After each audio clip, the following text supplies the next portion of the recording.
জনগণ যে সংস্কারের লক্ষ্যে গণভোটে হ্যাঁ ভোট দিয়েছেন, এনসিপি তার বাস্তবায়ন চায়, এমন মন্তব্য করেছেন জাতীয় নাগরিক পার্টির আহ্বায়ক ও বিরোধী দলীয় চিফ হুইপ নাহিদ ইসলাম।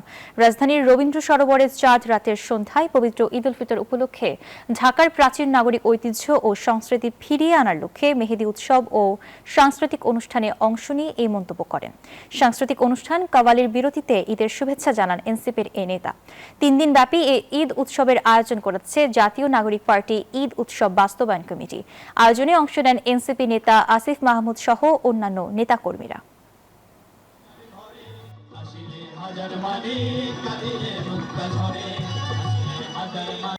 আপনারা সবাই গণভোটে হ্যাঁ পক্ষে ভোট দিয়েছেন। বাংলাদেশের 70% মানুষ হ্যাঁ পক্ষে ভোট দিয়েছেন।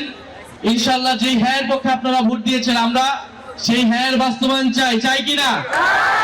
আমরা সেই সংস্কার বাস্তবায়ন চাই, সেই জুলাই সনদ বাস্তবায়ন চাই। ইনশাআল্লাহ সংস্কার বাস্তবায়নের জন্য, বিচারের জন্য আপনারা আমাদের সাথে থাকবেন। Bashundhara public school and college 2026 শিক্ষাবর্ষে ভর্তি চলছে।